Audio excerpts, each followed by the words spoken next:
Good evening, everyone. We are Matriculate. We are a national nonprofit that provides free virtual one-to-one college advising to eligible high school students across the country. So all 50 states, all U.S. territories.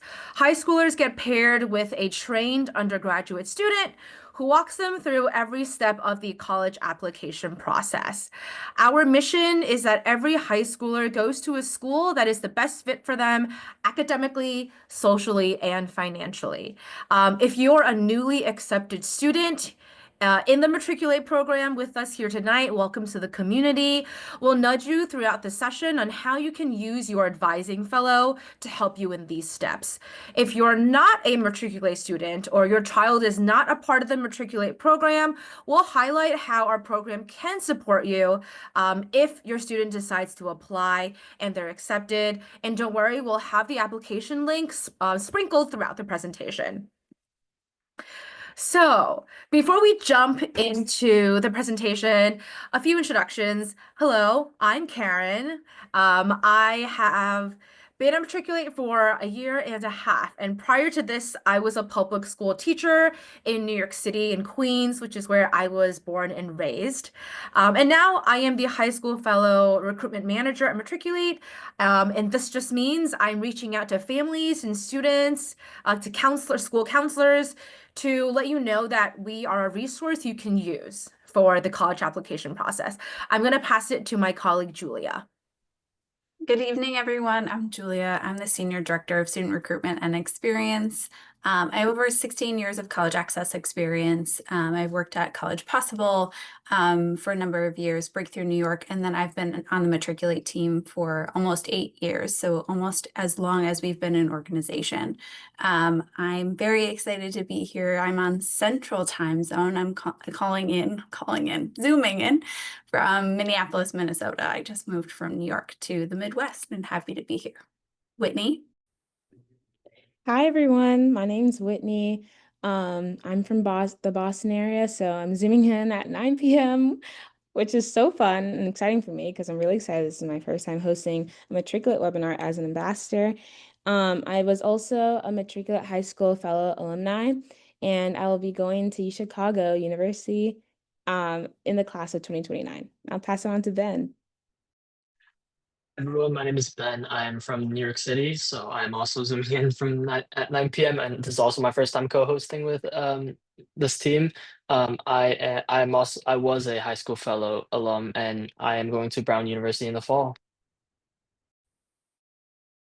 Thank you. Thank you, Julia. Thank you, Ben. Thank you, Whitney. And shout out to Ben and Whitney. They're seniors in high school now, but they just committed to their school. They're going to the schools that they just shared. So congratulations to them. All right. I just put in the chat box, but please feel free to ask questions in the Zoom Q&A box throughout. We will get to them, as the presentation goes. We also have a dedicated 15-minute Q&A section at the very end for you to talk about, for us to answer your questions. So just letting you know that we are a free space for you to ask questions. All right, I'm going to pass it off to Ben to talk a little bit about Matriculate. So first, let us share a little bit about how the Matriculate program works. Matriculate was really helpful for me as a junior, so hopefully it'll be a great resource for students in your lives as well. So what does our one-to-one college advising program look like? So once a student is accepted, they become a high school fellow. At the same time, undergraduate college students passionate about educational equity are being recruited and trained. They become advising fellows, and they just went through the college process themselves so they can answer your students' questions. Once a high school student is matched with your advising fellow, they meet once a week, one-to-one, by FaceTime or Zoom. Together, they walk through all of the college application and financial aid steps until the end of their senior year. This includes topics such as what it's like to attend a college post-pandemic, what it's like to transition into college, and what it's like to attend college as a first-gen student, and etc. With their support and encouragement, your child enrolls in their best fit school. And since Matriculate was founded in 2014, we've worked with over 20,500 students.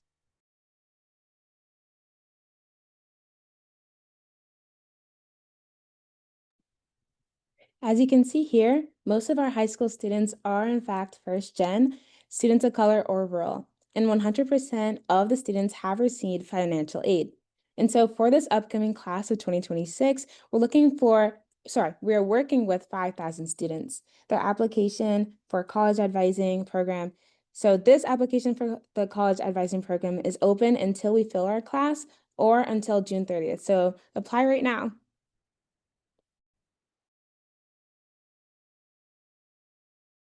All right, so to be eligible for the Matriculate program, a student has to meet these requirements. Attending high school in the US, no citizenship requirement. Students of any status are very welcome. They are on track to graduate high school in 2026, a family income of less than $90,000, a GPA of 3.5 and above, and finally, a standardized test score in the 90th percentile. If your child, if your student does not have this test score, or maybe they don't plan on testing, they have to be taking a rigorous course load. What this means is that 3 out of 5 of their core subjects, this is, math, English, science, 3 out of 5 of these core subjects are the highest level that their school offers. So this could be an honors class, an AP class, or an IB class. And a note, if their GPA improves throughout the year, throughout their junior year, or they have a new eligible test score to submit, they can email Matriculate with the updated transcript or updated test score for reconsideration. They don't have to apply all over again.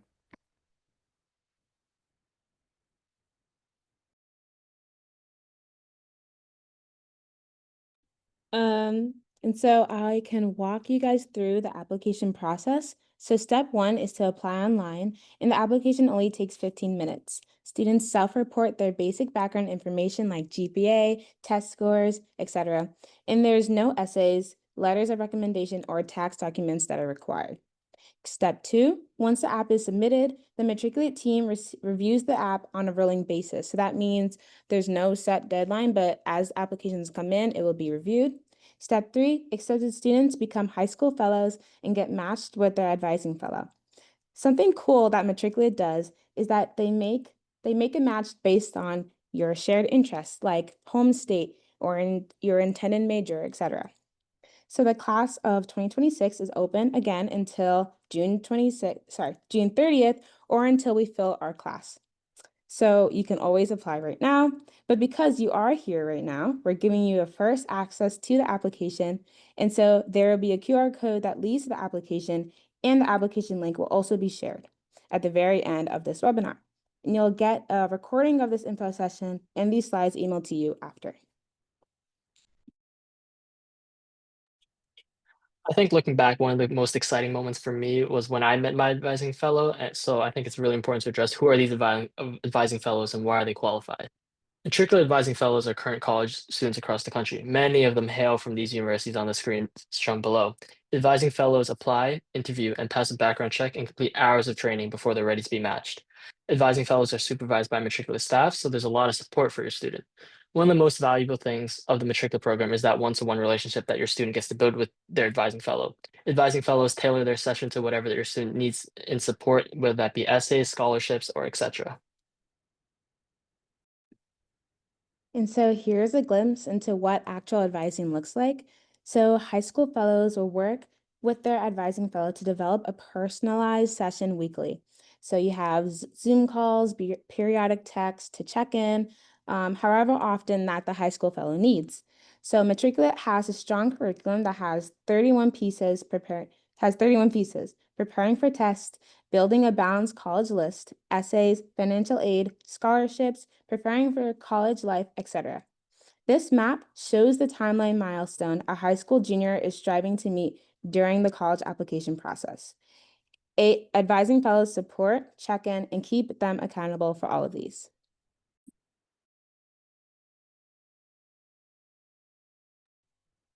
So beyond the wonderful advising relationship, Matriculate also has these extra bonuses to support your child. There are text reminders to meet your major deadlines, a text hotline for questions, a Discord to foster peer community, monthly newsletters, chock full of resources, and a checklist for the month, free webinars, student guides, or cheat sheets, including requesting pet teacher recommendations or how to get application waivers. And a nice perk is getting Matriculate swag and a gift t-shirt when your child graduates.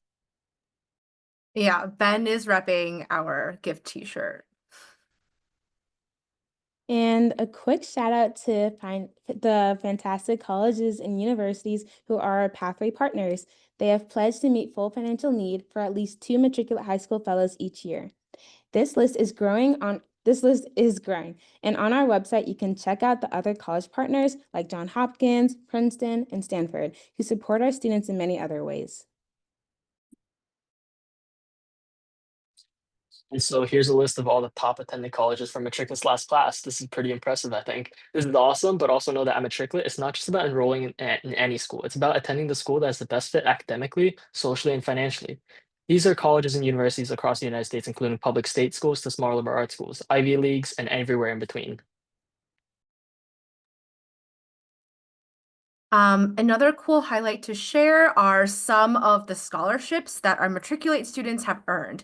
Matriculate is very experienced in supporting your child to search and apply for scholarships. Fun fact, over last year, 12% of QuestBridge Match scholarship recipients were from Matriculate. And so we are going to jump into what a junior student should be thinking and working on in the summer. I'm going to pass it to my colleague, Julia. Yeah, and there are so many really great questions, so please keep them coming. We do ask them that you put them in the Q&A box. It's at the bottom of your screen. It's the little word bubble that has a question mark in it. Put it there so that also others can see your questions, and then we can directly answer them there. So please keep them coming. They're really awesome. All right. Let's start. So the reason you probably are all here today, first let me say kudos to you for being here. Sometimes the hardest step, especially for me, I'm speaking personally, is just getting started, but we want to make that easier for you by breaking the steps down today. And so we'll talk about some of the things that you can do this summer to make sure that you're set up for success this fall to apply to college. The college application process can definitely feel overwhelming, and our best advice is to get started early, like today, and break it into those manageable steps. And before you know it, it will be October and November, and the time to submit your first college applications is here, and you will be ready. And then before you know it, you will be where Whitney and Ben are, and you will be announcing the college that you're going to. And it goes by so quickly. But again, you're setting up for success by being here today. Next slide. Okay, so keep in mind when I talk about these 3 steps that your goal is to complete all of your core application materials by October 1st.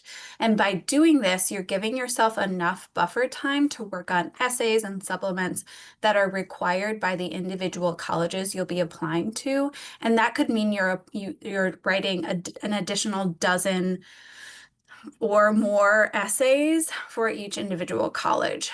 So ultimately, your goal is to have all of that done by the application deadlines for early applications, early action, early decision, and QuestBridge Match.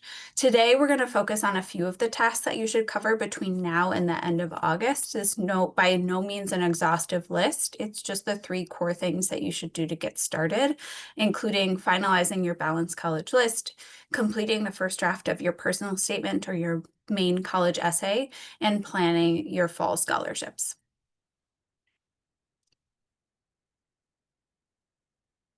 Next slide.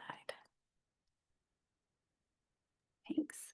Your first step is to finalize your balanced college list by September 1st. This will help you to have clear direction going into the application season when most of your time, again, will be spent on everything needed to apply, like those essays and supplements, your resume, your FAFSA, your CSS profile. The list goes on and on and on of everything else that is necessary to actually finish your college application. So I'm sure you've heard of a balanced list, but what does that mean? At Matriculate, it embodies a few things, including 8 to 10 schools that are balanced between safety, likely, and reach, and that the majority of your schools meet your financial, social, and academic fit, which is something that Ben mentioned. It's not about, for us, selectivity. It's really about you finding a school that's going to be the best fit for you and help you to thrive for the 4 to 6 years that you're there. So let's start with number of schools.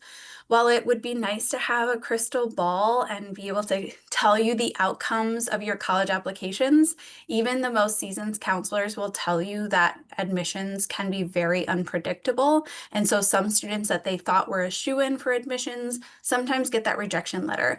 So by having a balanced college list, we focus on what we can control to increase your chances of having solid options come decision season.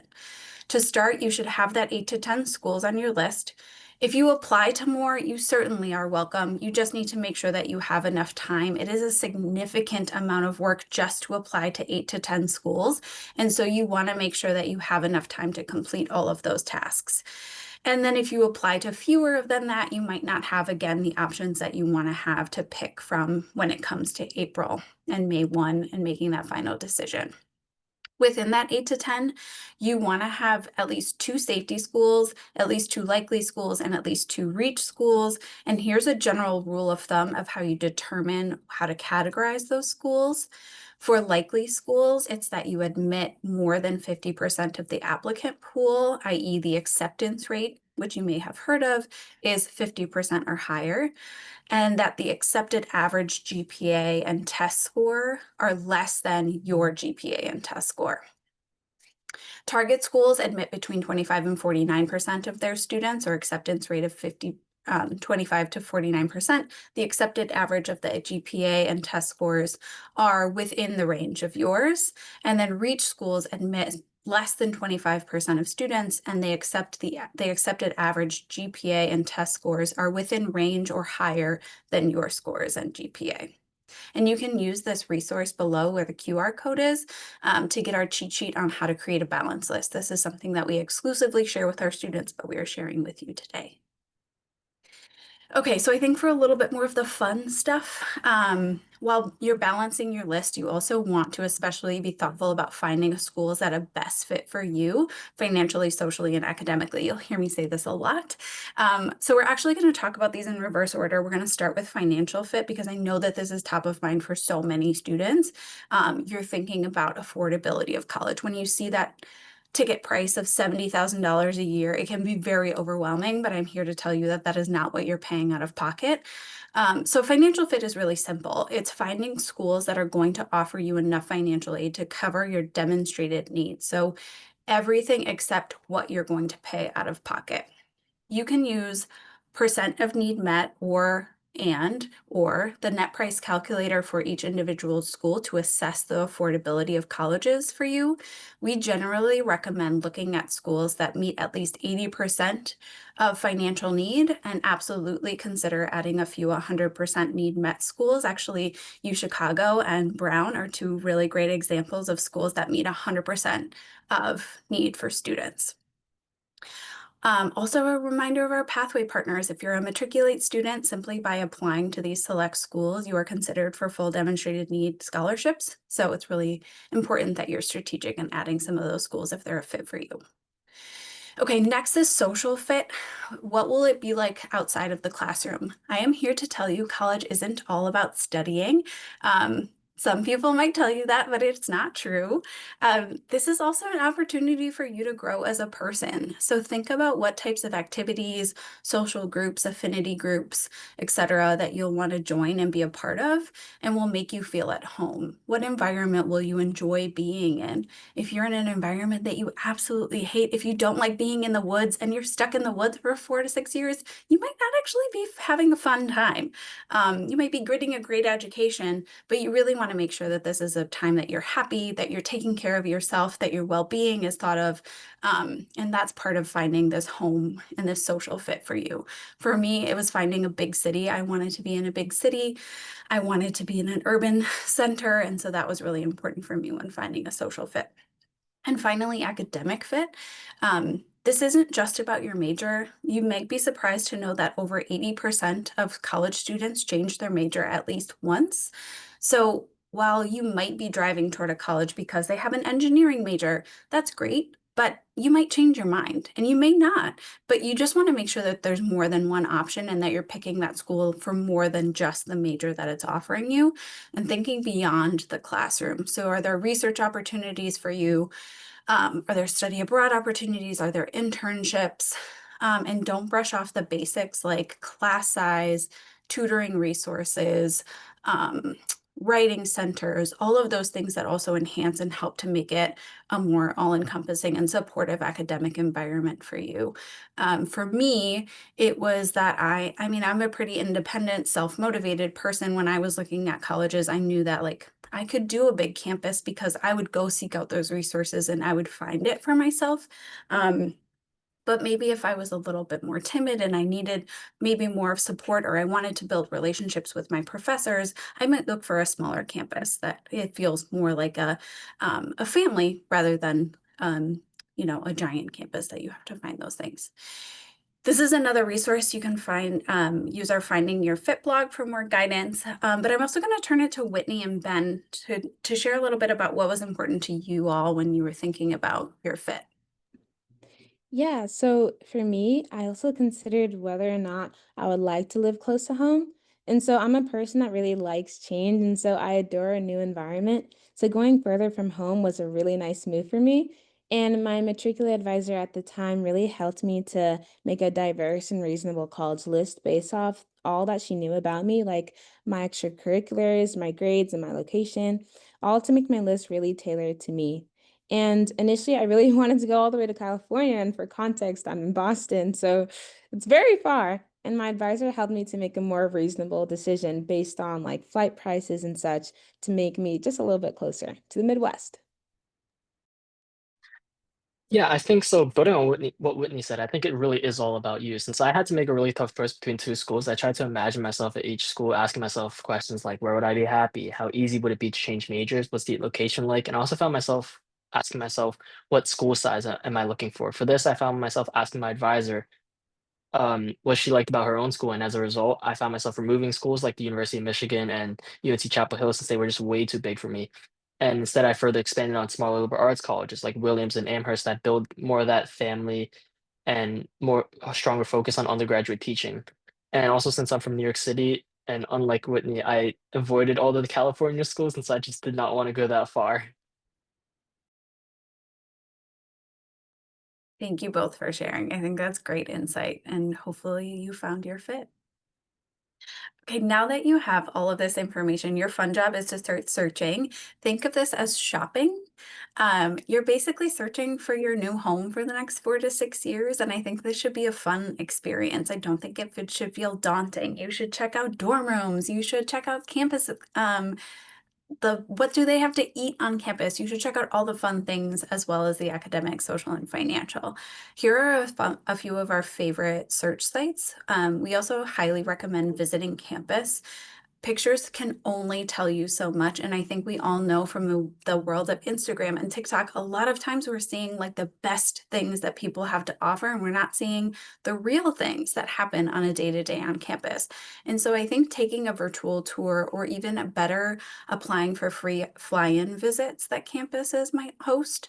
Many campuses host in the fall a free fly-in visit for seniors that are considering their campus. So they'll pay for your plane ride. They will house you on campus. You can go to classes, and you can get a sense of that campus-size academics and social environment that they're offering. If that doesn't work for you, I also recommend just going to a local campus near you. And checking it out, seeing like, is this campus, this campus is a big campus, like Ben was saying, maybe I'm not a fit for a big campus. Maybe I am a fit for a smaller campus. So just getting a sense of what college life is like is going to be really helpful. Whitney and Ben, what were your experiences with the search? Yeah, no, for me, the search was probably the best part of my entire college journey. I found it so fun. Aside from watching a bunch of YouTube videos and vlogs about college, I visited a bunch of college campuses over the summer, and it's a good idea because you get an idea of what schools you wish to apply to. Also, I had done QuestBridge, which we'll talk more about later in the presentation, but it had an early submission date. And so as I waited for my results as a finalist to come out, I went to go visit college campuses. And so within this time frame, I also applied to a bunch of different fly-ins as I could. And so if you're planning to do QuestBridge, applying to fly-ins in the time frame that you have to wait for your results is a very good idea. So it's pretty ideal.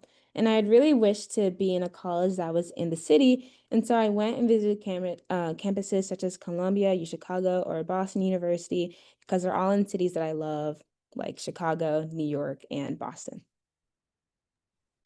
Yeah, I think my experience was actually pretty cool because I actually got to visit. I was able to visit my matriculate advisor at Williams College, and their Windows on Williams program, their WOW program, really opened my eyes onto how many opportunities were available at one of Matriculate's partners. I had a blast sharing classes, sitting in like genetics and microbiology while relating to one another's experiences. I also helped really reinforce the idea that I wanted a smaller, more focused on undergraduate education in a smaller campus feel. And to those considering those small liberal arts colleges, I also think back to a quote that a biology professor said to me, and that he says, "We don't move out to the middle of nowhere just to conduct research. We are truly here for you." And although I won't be headed there in the fall, I am incredibly grateful to be able to live the college life for 2 days. That's great. Thanks for sharing that. All right. So your next steps are here. And again, we will share out these slides, the attendees and the recording after this. So don't worry about jotting all of this down or getting all of the resources that are here. First and foremost, build your academic, social, and fit criteria and go back and look at those resources. Again, we have blog post on our website that specifically focuses on this and gives expert advice from students and some of our advisors.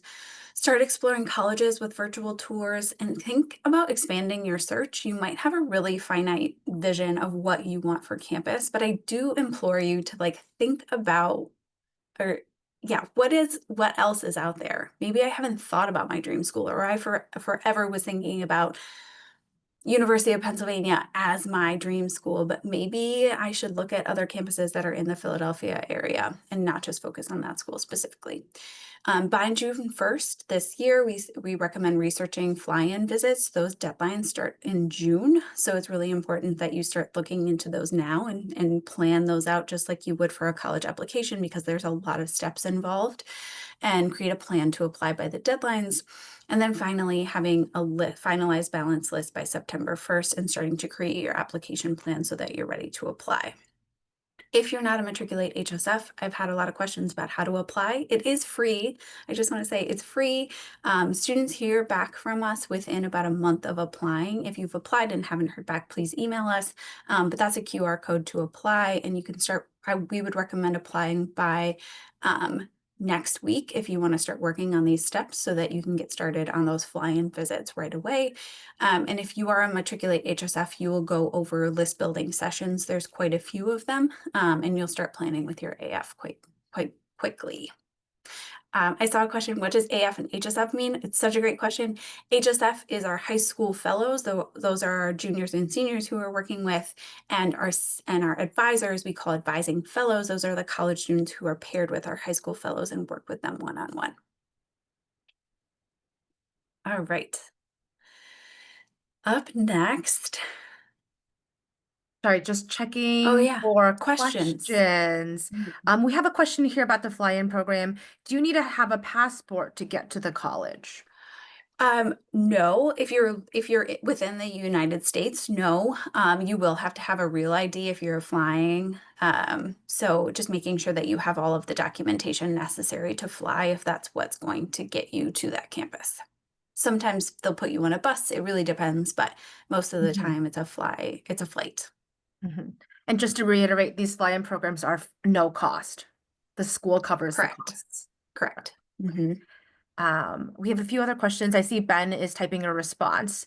If you have any questions about building the balanced college list, the college search, campus visits, feel free to continue asking that in the Q&A box, and we are going to move on. Awesome. Okay. So let's talk next about the personal statement. This is your college essay, your main college essay that you will use likely for all of your college apps. Your goal is to complete at least a first draft of this by September 1st, but if you're applying to Questbridge, actually we'd recommend having a first draft done by August, because that Questbridge deadline will come in late September, and so you'll want to go through quite a few revisions of that by the time you submit in late September. So the personal statement, again, is your main essay you'll submit to all colleges. I've also referenced supplements a few times. These are shorter essays that are required by each specific school. Some require none, some require 3 to 4. It really depends on the school. And all essays help schools understand in your own words who you are and what you'll contribute to the community. At this point in the game, unfortunately, you can't go back and fix your grades, although I'm sure you're all doing amazingly. Or you can't add more extracurriculars to your resumes, but I'm sure your resumes are great. Or write your letters of rec, although your teachers will probably write wonderful and glowing things about you. But this is really the only part of your application where you have full control over what's being said. It's you're controlling the narrative. You're telling your own story in your own words, in your own voice, and really getting to shine a light on what's important to you. So many students enter this essay process writing something that they think that the colleges want to hear, which makes them feel really inauthentic. And colleges can read through that. If you think about it, they're reading hundreds of essays each day. So there's not a lot that they haven't heard. But what you bring to the table is really unique and different. And so the best essays are thoughtful, reflective. They convey what's meaningful to you through your unique perspective. And this could be, again, the 100th essay the college reader has reviewed that day. So you want to be sure that your essay is memorable and really paints an authentic picture of who you are.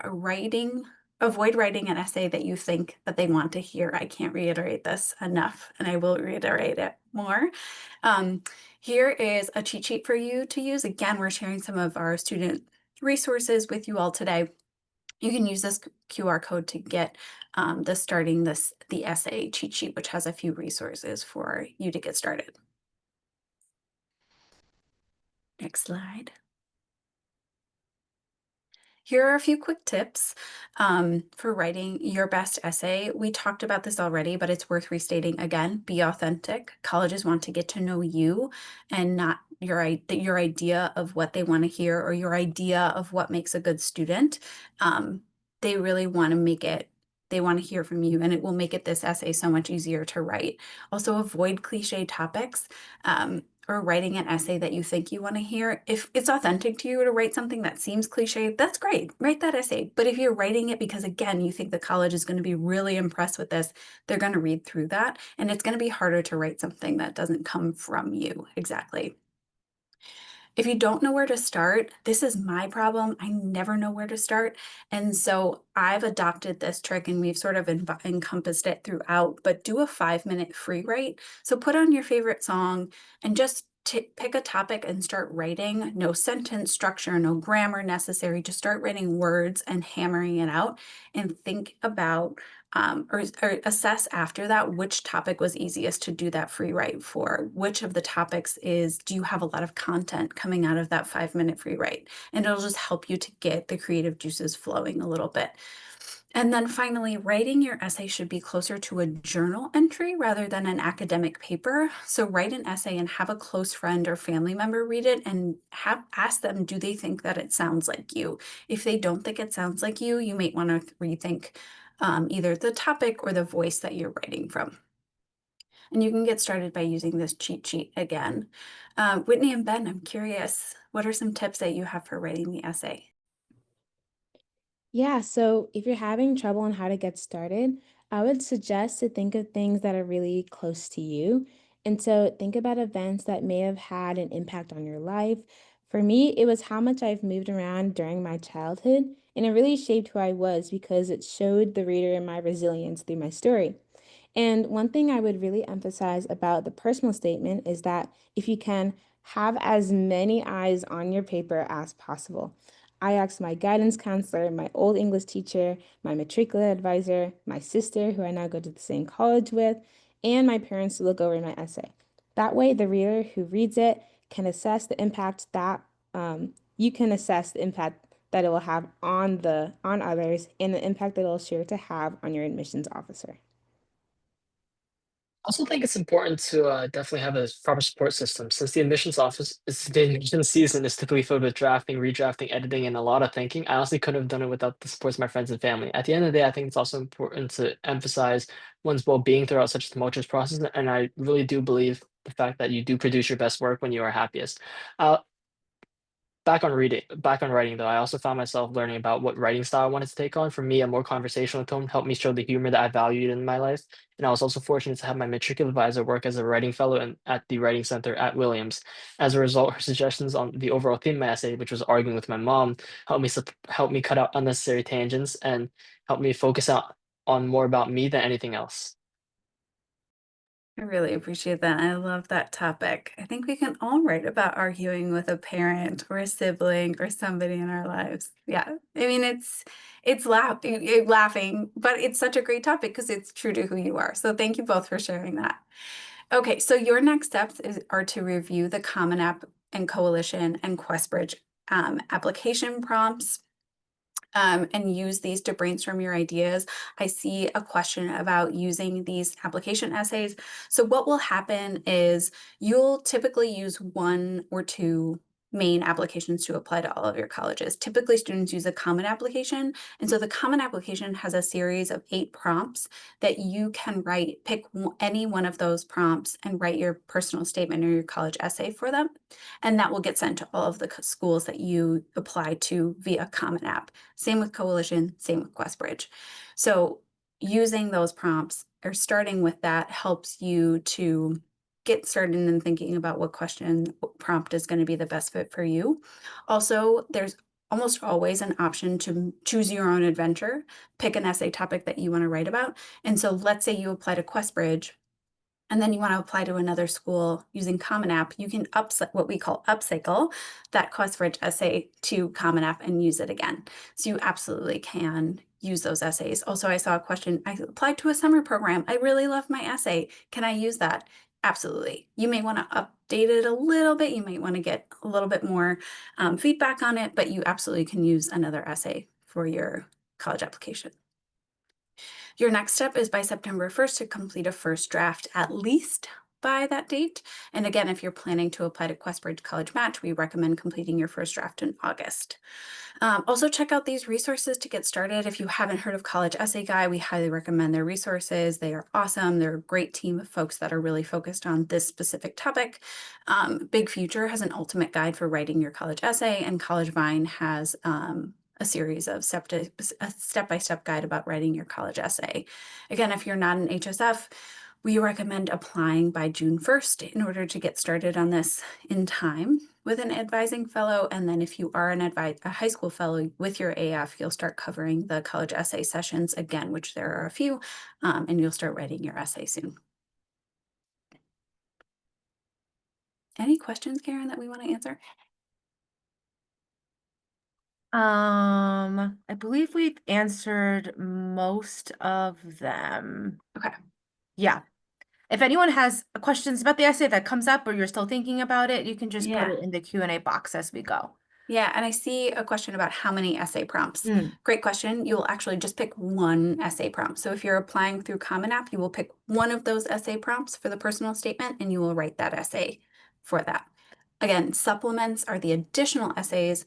So you use the personal statement for all of your colleges, and then each individual college might request or require more essays, which they call supplements. And these are like 300 to 400 word essays, a little bit shorter, sometimes 100 to 200 words, sometimes a sentence about additional topics that they want to learn more about from you.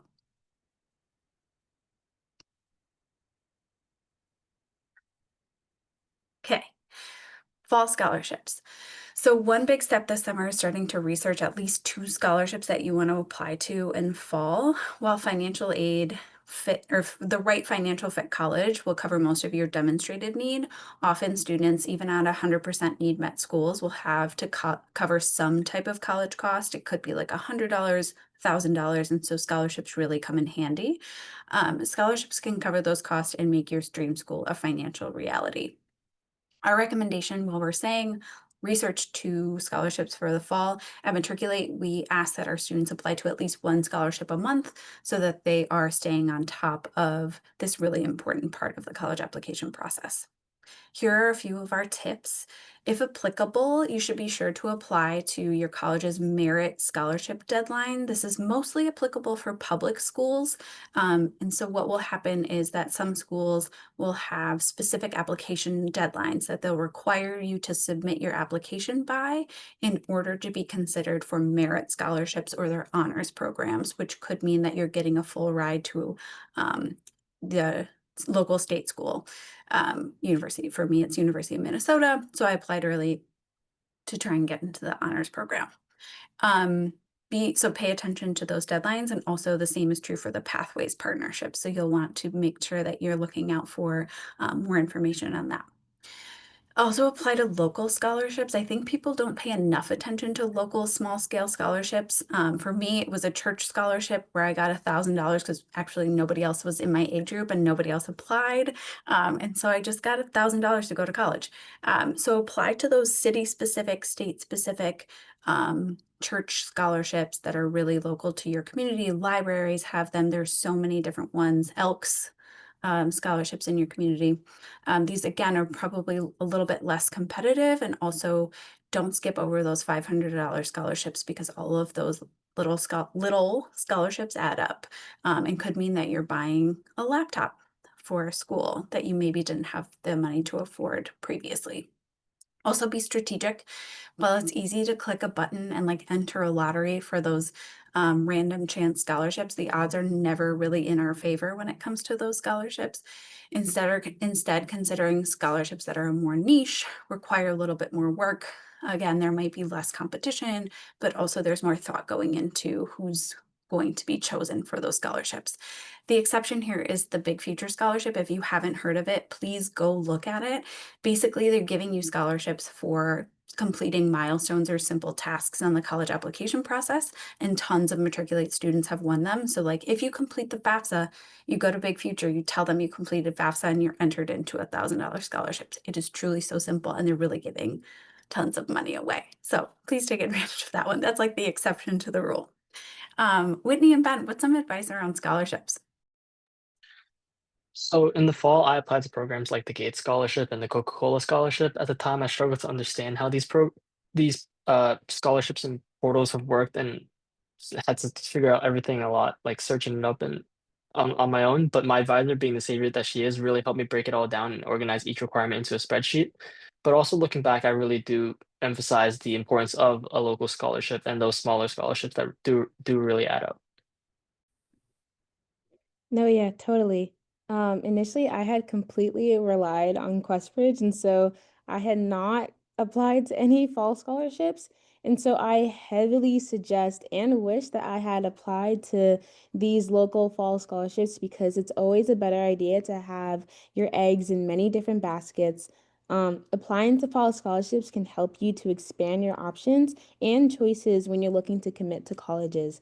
If you have more scholarships to fall back on, you're able to apply to more schools that may have been more expensive, that may have had more expensive financial packages. So you're able to have more options and more affordable opportunities.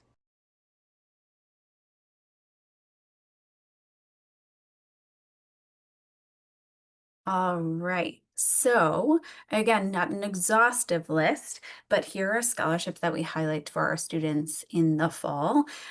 These are bigger scholarships, require a lot of work, but also large reward. QuestBridge College Match. I'm sure a lot of you have heard about QuestBridge. This is due in late September. It's a full 4-year scholarship to select college partners. This application is both to the scholarship and to the college. So if you're accepted to the scholarship, you are committed to attend that college. If you haven't already, they're starting to do webinars about QuestBridge, and I highly recommend attending those so that you can learn more about the process. Nobody's going to tell you more about it than QuestBridge. Nobody's going to give you better information than QuestBridge. So I highly recommend those webinars. It's just at questbridge.org. The Gates Scholarship, again, due in December, is a full scholarship that covers the cost not covered by financial aid, and students can use the scholarship at any college. Unlike QuestBridge, it is not a restrictive scholarship to specific colleges. It's just whatever college you choose. And then Jack Kent Cook Scholarship is due in November. It's a full scholarship to cover the cost not covered by financial aid, and students can again use this scholarship at the school of their choice. Whitney, I know that you applied to one of these scholarships. Yeah, so I had applied to Questbridge starting in July, which is an early start for people who had been accepted previously in their junior year as college prep scholars. So I had about less than 3 months to submit my application, which most of the work being done in September with my guidance counselor. And so many people avoid Questbridge because of the crazy early deadline, but I couldn't emphasize enough having an idea about what you want your personal statement to be and look like so that you're more prepared when that September deadline rolls through and you can easily just finish everything in one go. So, yeah. Thanks, Whitney. All right, so your next steps here are to, by early August, research these full ride scholarships and decide if they're the right fit for you. It totally could be that they're not, and then you want to apply to a bunch of other scholarships. That's great.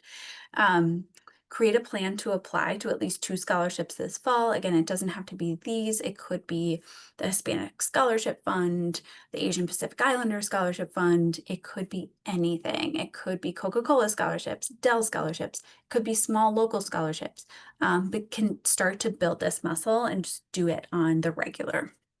And then finally, check out some of these resources.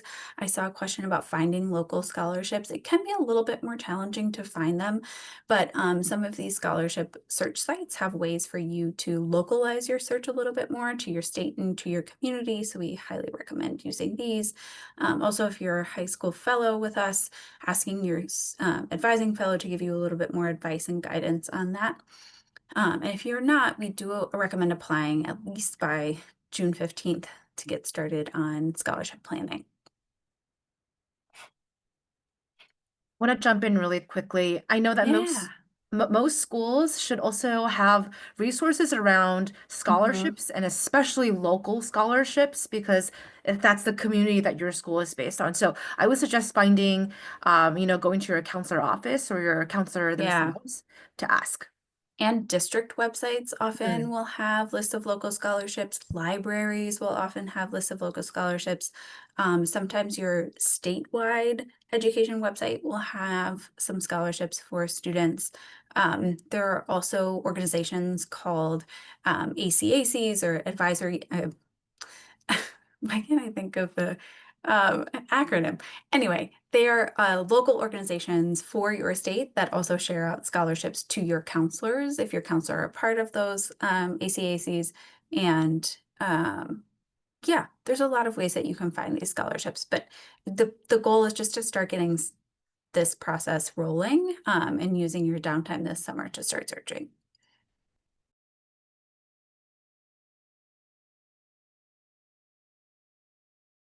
So, we have some questions about scholarships that I want to shout out. Scholarships, yeah. So the first, what are some reliable websites and organizations to grab scholarships from? Yeah, I would say these are a good start. I mean, Big Future, Appleby, Scholarships 360, Scholarship America, Scholarships 360 and Scholarship America, especially they filter specifically for specific types of scholarships. So they're not just advertising any. They're being very specific and deliberate about the scholarships that are on their website. And so I would start there. Great, thank you. Next question. How do we know if a scholarship is legitimate? Yeah, I mean, again, general rule of thumb, I would stay away from the ones that are like enter your name and email and you'll be entered into this scholarship. Those are generally like not very legit. In fact, I would just avoid them. But Whitney and Ben, I don't know if you have any tips or tricks that you use to sort of avoiding some scholarships that you thought weren't legit. Yeah, for me, that's definitely one of my biggest issues when I was looking for scholarships.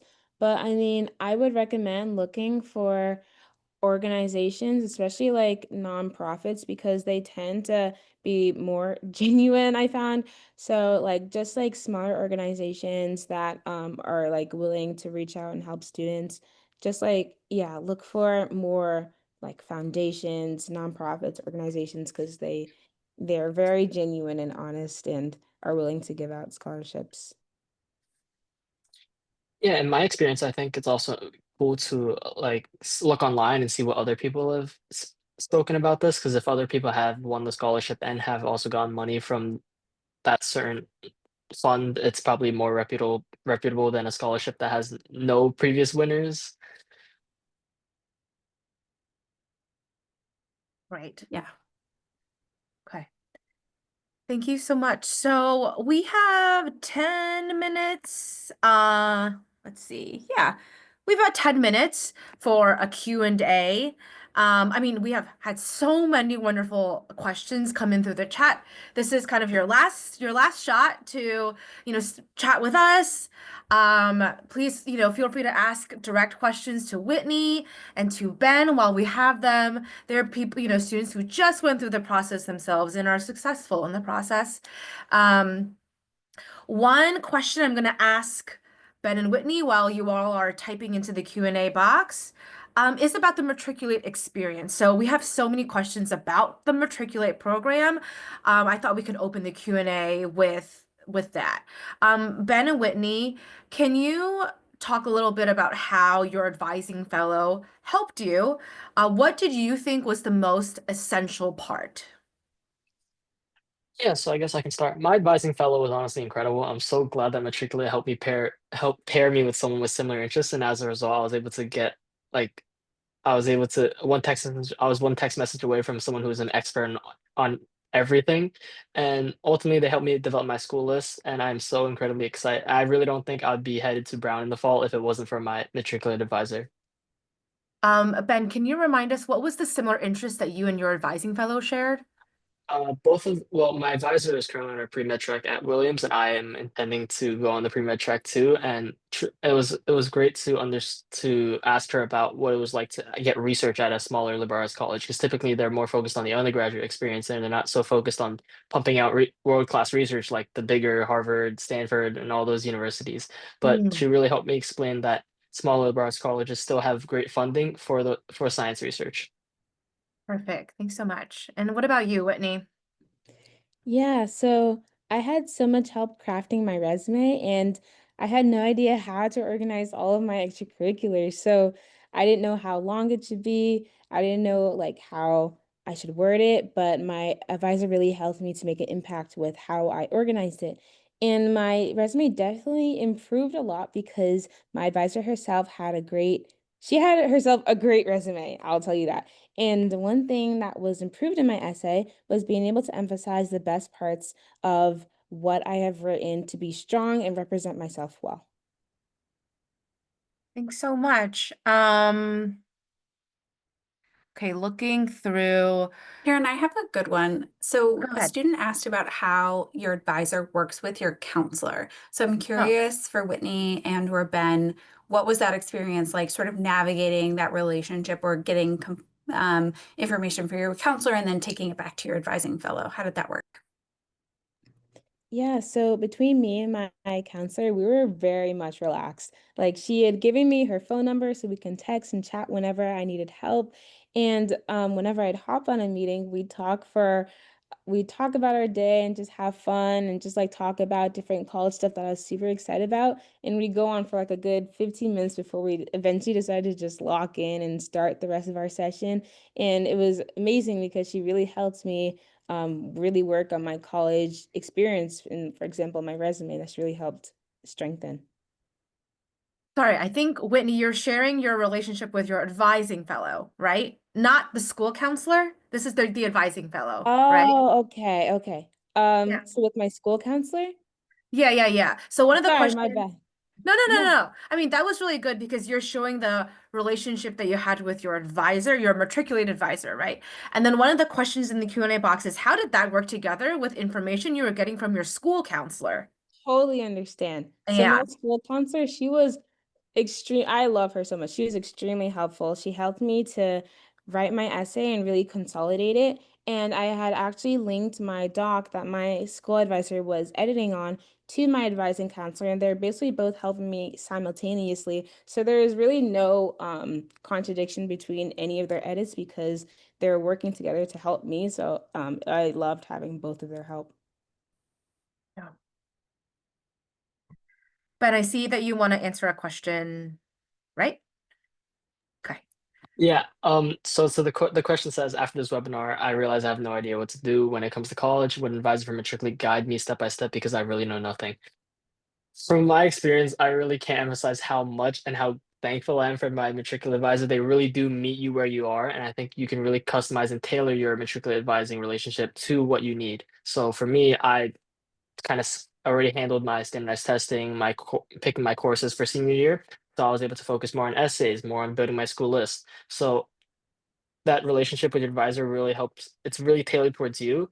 And I think Matriculate, I guess Karen or Julie can correct me if I'm wrong here, but I think Matriculate only allows each advisor to work with 3 students during one application cycle. And that really just emphasizes how much personal attention they have towards you and you only. Yeah. I'm going to add on here and say, like, it's okay. It's okay that you don't know anything. I think most people don't know anything. When they first start this process, you hear from your peers, you hear from maybe some older friends, but especially like for me personally, I'm first generation. My parents did not go to school, did not go to college, and they didn't even grow up in the US. So I really felt like I knew nothing, and it was very intimidating to have to navigate it alone. So all of this to say, like, you're not alone. Thousands of students are also starting from nothing, starting from scratch. But there's lots of resources out there. Like, I mean, Matriculate is one, right? And then you have your school counselor. You have, the offices that your high school provides. There's like online forums. I recommend on Reddit, there's a subreddit called Applying to College. And there's lots of students who post a lot of questions on that subreddit. And you can browse it in your free time to learn more. There's YouTube videos. There's a lot of free resources out there. It's never too late to start, but you have to make the first step.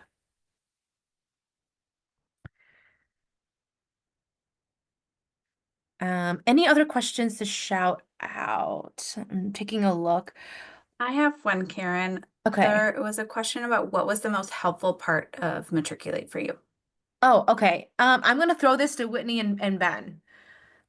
So yeah, what do you think was what would you say are some of the top benefits and takeaways of the Matriculate experience?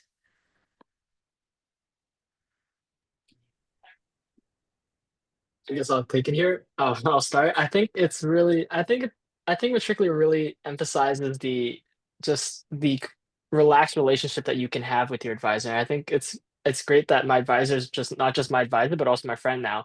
And I was just reaching out whenever. I mean, I was on a Amtrak the other day coming back from Brown, and I was texting my advisor when she was in Paris, and it was like 2 a.m. for her, which is just incredible that that relationship was able to form thanks to Matriculate.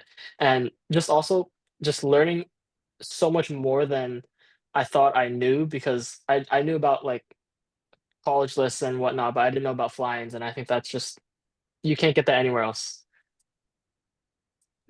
No, totally. I totally agree. Like, that relationship truly is something special because, I mean, you're working on something that is so pivotal and you're like, it's one of your biggest milestones in life, like applying to college and getting into something that you really, really love.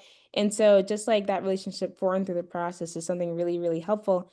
And also, I just find the fact that I'm being mentored by like an expert that's been through the college process to be really, really fun and exciting for me because I was like filled with admiration for them. But like also, a takeaway would just be like how much my college list has been organized. I am not the most organized person, I will say that. So having that extra help really, really meant a lot to me. So it was awesome.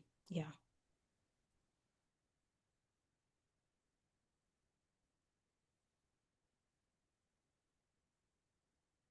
Hey. And that's how we got through 60 questions. So everybody, Thank you so much for your time. Last little last little plug here. So if you have not, if you are a eligible high school junior and you have not applied, we recommend submitting your application as soon as possible. It can take up to a month to hear back and get paired. So it's important to apply today to get help with your summer checklist as soon as you can. Again, our application will probably wrap up end of June, so really as soon as possible, right? Um, Last month we hosted a similar webinar on a spring checklist for juniors, and in there we covered a few different topics like a resume and just some different college topics. So you can check that out on our YouTube. If you look up Matriculate, we have a channel, and then we have that recording posted there. And if you have any questions, please reach out to us at this email address. We will post the recording on YouTube as well as these slides. We will share them out to you via email or via school links if that is how you found us. And again, thank you for everything. Have a great night.